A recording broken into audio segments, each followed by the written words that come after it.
Hi, everyone. Welcome to another edition of First Look. Thanks for being with us this week in our fifth fifth Sunday in Lent. This week we are sort of looking at a transition. Right, this is the last week in this series because, of course, we're going to be looking at Palm Sunday and the Passion on the 10th, and so this coming week this is kind of our last opportunity to see one particular aspect of the Passion. It's gonna be a whole new experience whenever we have Palm Sunday and we hear it through music. It's very much a capstone to what we've been doing over the last 4 or 5 weeks, but it's definitely a unique experience. So in what you've been used to over the last few weeks, this is kind of our last opportunity to do that. And we're moving from the story of those who were crucified with Jesus now into the moments right after his crucifixion. And if you were able to hear or participate in the sermon last week that Steph gave, what you heard was a really compelling way of understanding the nature of forgiveness and what we see being exhibited there on the cross.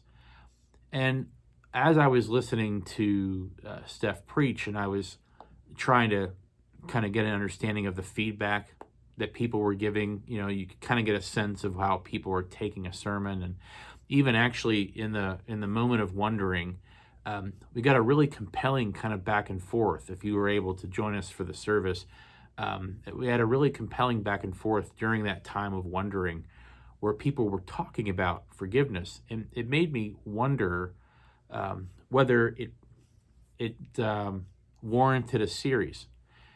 Because I think grace and forgiveness is a really personal and compelling topic, because it just encompasses so much of who we are as people of faith.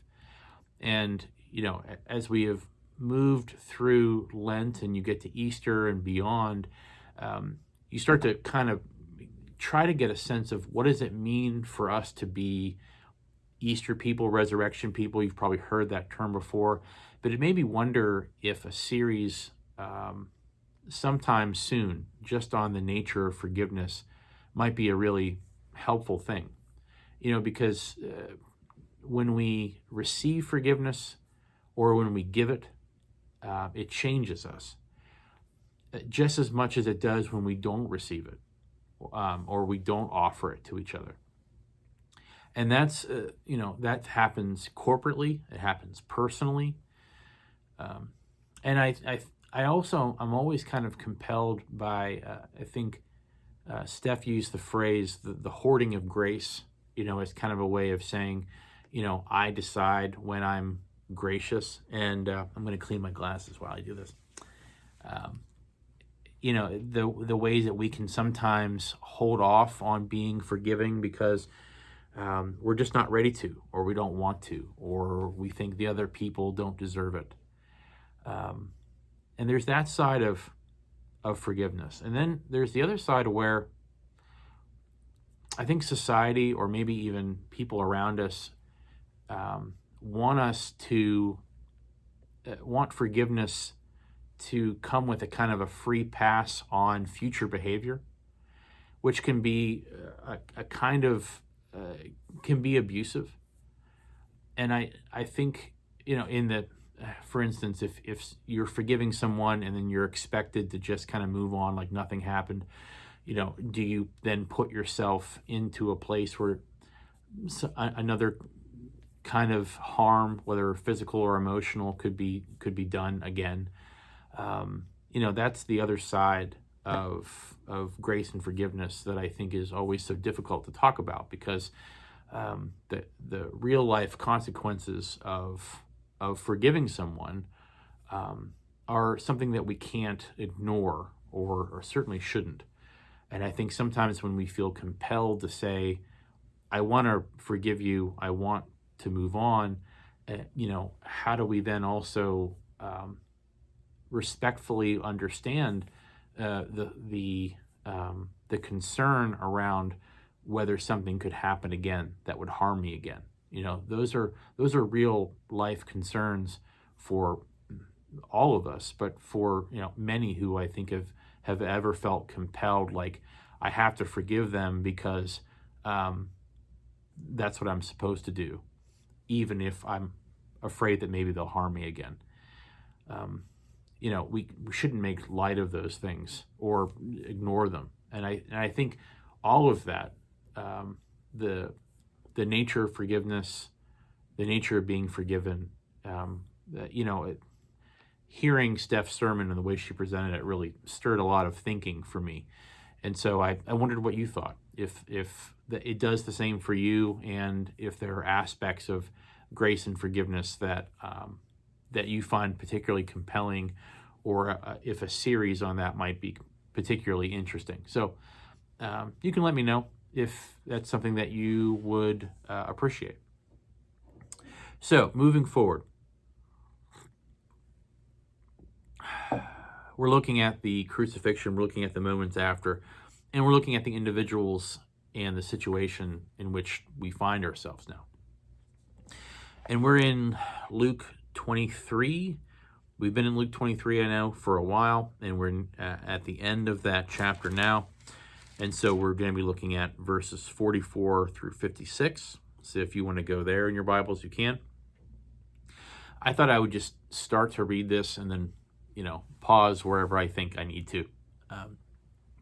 But some of the individuals you'll be hearing from, or at least thinking about in this passage, there's a centurion that we're looking at. There's Joseph of Arimathea. And then there are some unnamed characters, like the crowd, the women who followed him from Galilee. Like, there's those elements to the passage too. And since we're trying to look at the passion from as many angles as we can, we need to include some of those individuals. So let me start with 44, and then we'll just kind of see where it goes. Okay. It was now about noon, and darkness came over the whole land until 3 p.m, while the sun's light failed, and the curtain of the temple was torn in two. Okay, let me pause there. The event that happened here, where there's this darkness that comes over the land, I don't know if we're supposed to take that literally, like it was a lingering effects of an eclipse, which I think some interpretations kind of point to, or if it's just more of a feeling like this was a kind of darkness, a type of darkness fell over. I'll leave that up to your interpretation. I'm not sure that it really matters one way or the other. I think that what it's trying to say is that there was a kind of a clear difference in this time that Jesus spent on the cross, that whether literally or emotionally, those who experienced it experienced a kind of darkness. But the part of it that I always find compelling in those first few verses is the part there where it talks about the curtain being torn. So let me go back to that for a second. So it says, while the sun's light failed, and the curtain of the temple was torn in two. So many people smarter than me have talked about that curtain from one particular perspective, and I think it's certainly a compelling one. And what I mean is that if you think about the temple curtain, it's the separation between the Holy of Holies and all that is on the outside, right? So the representation of God on earth and humanity, basically, right? Where few can enter. And many times when that curtain is torn in two, what we point to is that this is kind of a way of understanding Christ's redemption as one that eliminates the chasm or the space between God and humanity, right? That this is kind of Christ's bridging moment. And I am not saying what I'm about to say to poke holes in that at all, but that's one way of thinking about that.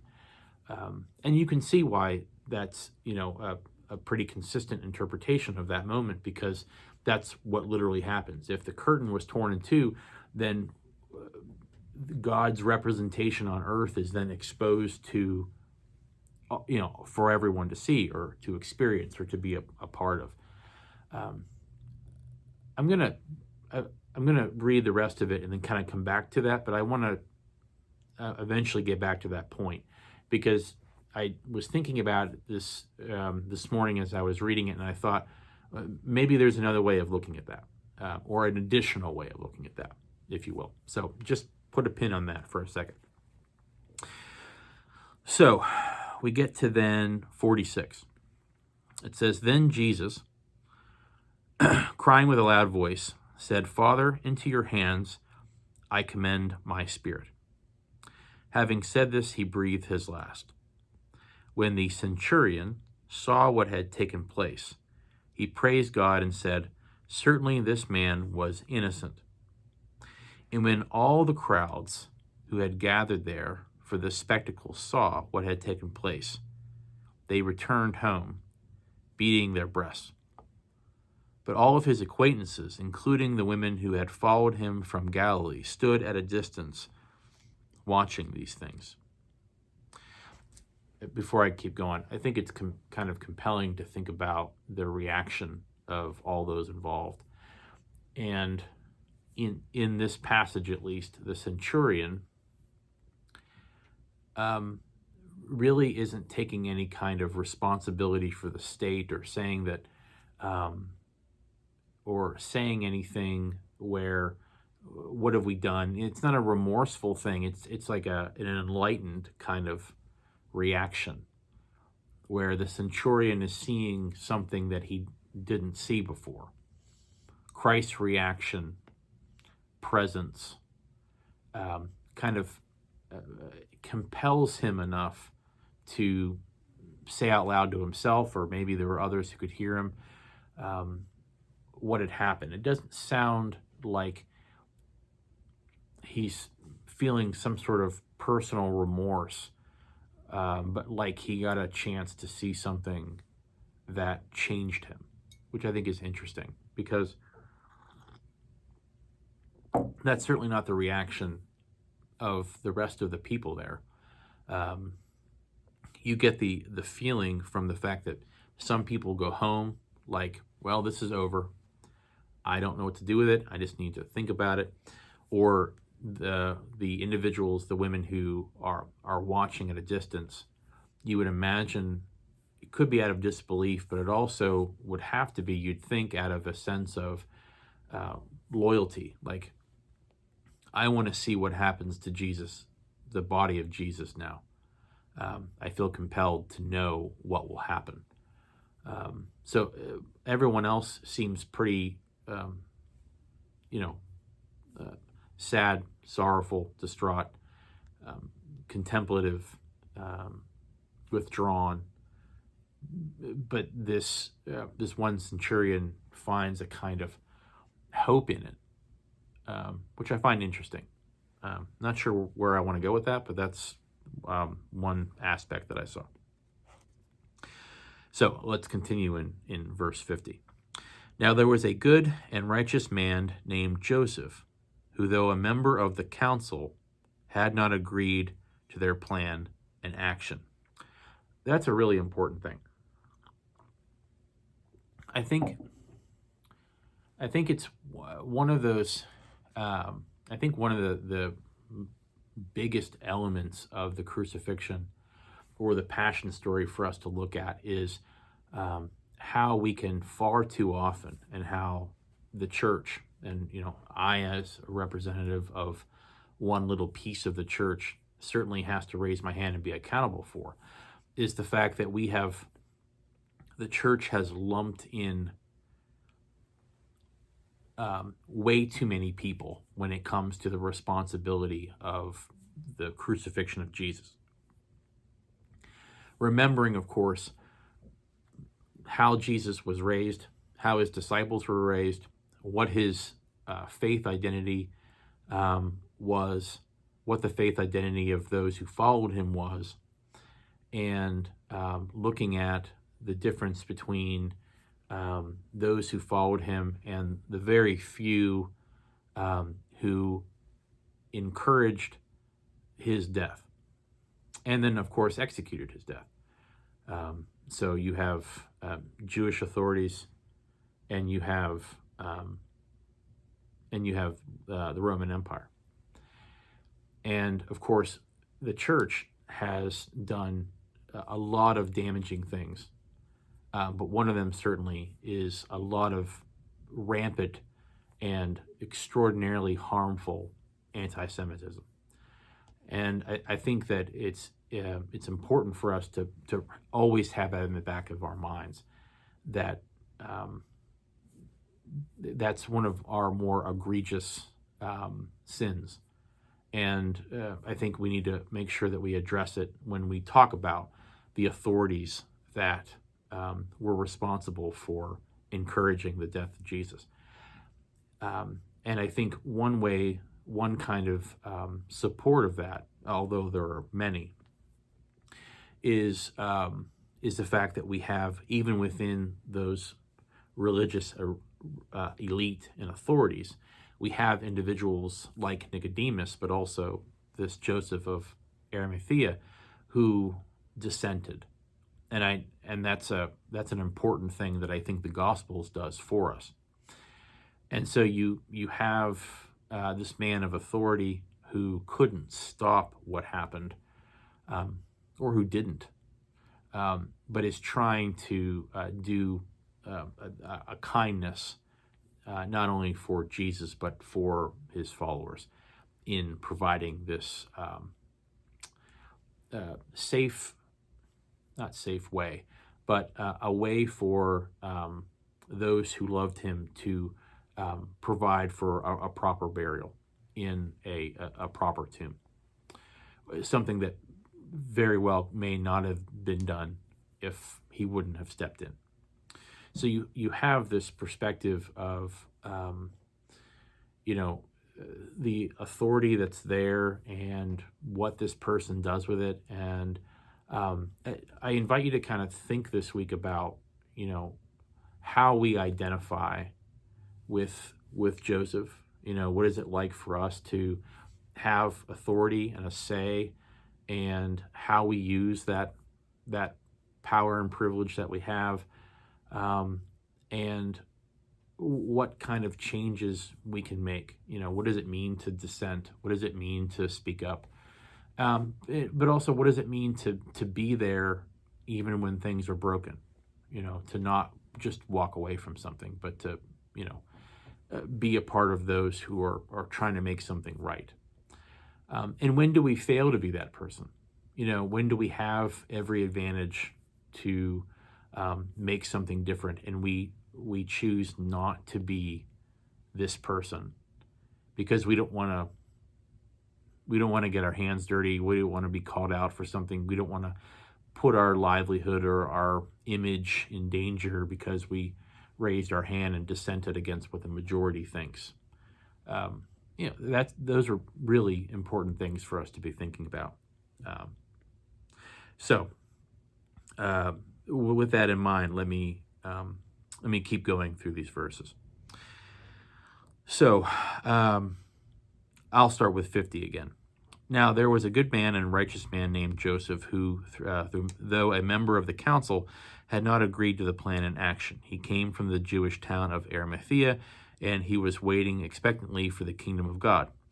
This man went to Pilate and asked for the body of Jesus. Then he took it down, wrapped it in a linen cloth, and laid it in a rock-hewn tomb where no one had ever been laid. It was the first day of preparation, and the Sabbath was beginning. The women who had come with him from Galilee followed, and they saw the tomb and how his body was laid. Then they returned and prepared spices and ointments. And on the Sabbath they rested according to the commandment.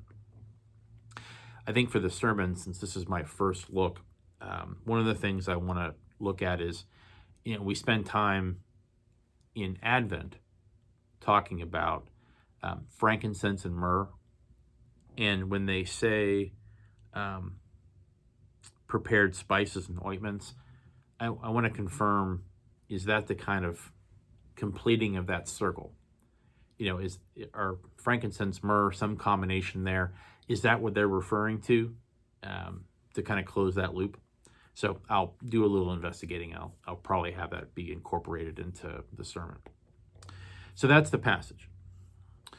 So it's a story of loss, and it's a story of brokenness, and it's a story of violence, and I said I wanted to kind of come back to the part of the curtain being torn,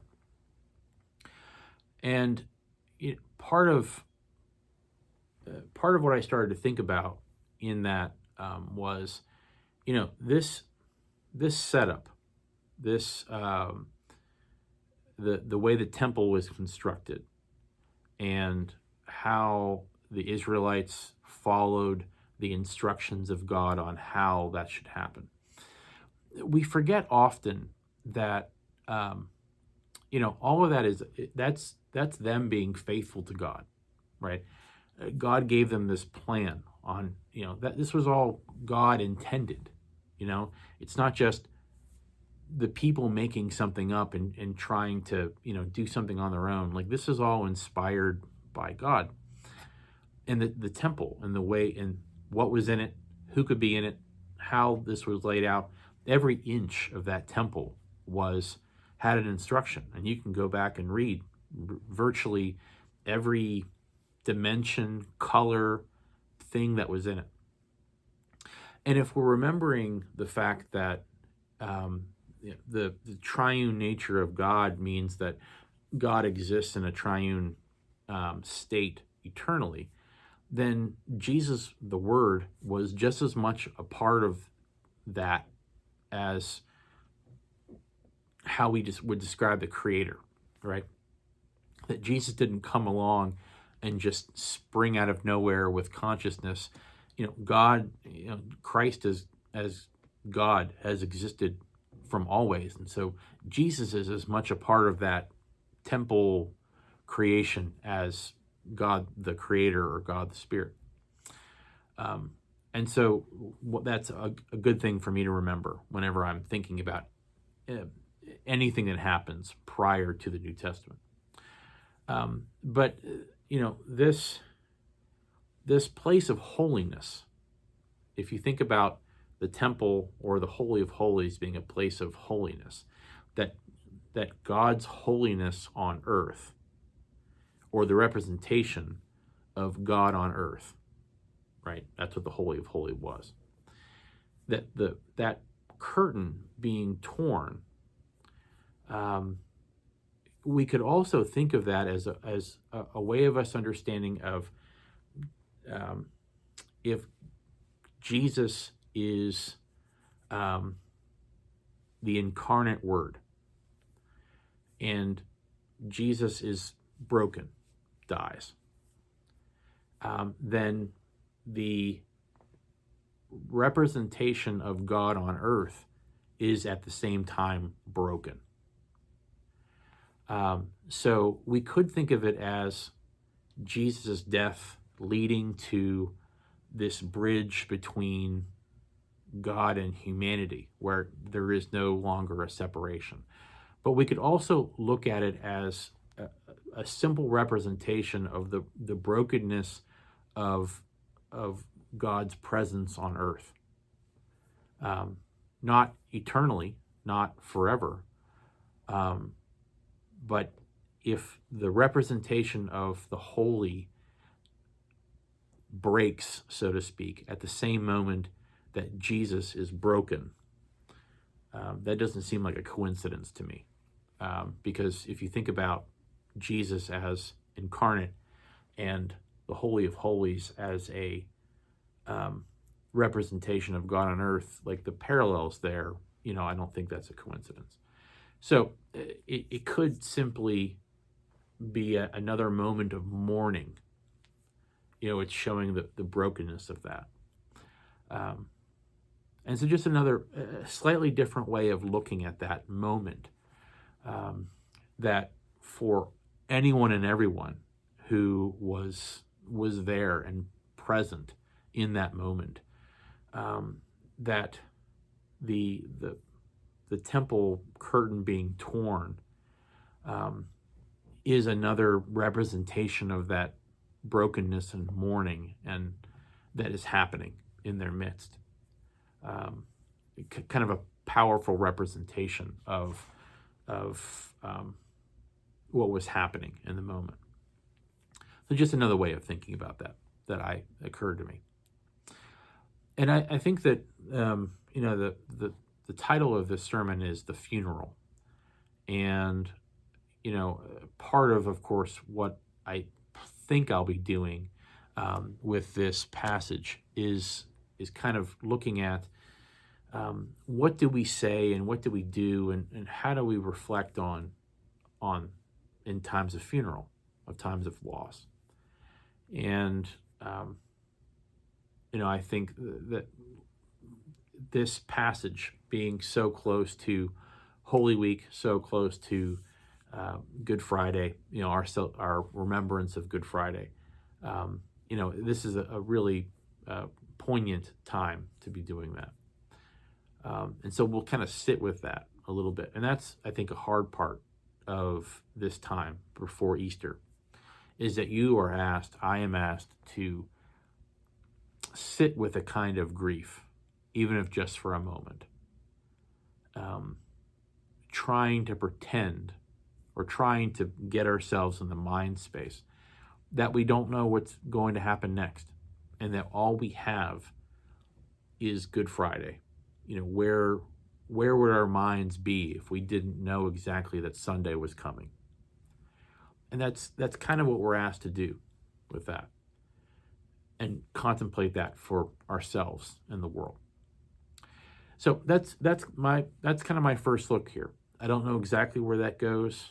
I find the elements that I talked about compelling, and so my gut says they find themselves incorporated into the sermon, but what I'm trying to draw out of it, I'm still contemplating. So thanks for doing that with me. Thanks for looking at that from a slightly different perspective, trying to look at all of those different components. I think that this time of year always brings up for me a lot of different emotions and a lot of things that I need to continue to work out for myself. So I hope it can be the same for you. So thanks for being with us. Thanks for thinking about forgiveness. If you want to go back to the beginning of this and think about whether a series on that might be compelling. Otherwise, I'll see you on Sunday, and I will see you for our next edition of First Look. Take care.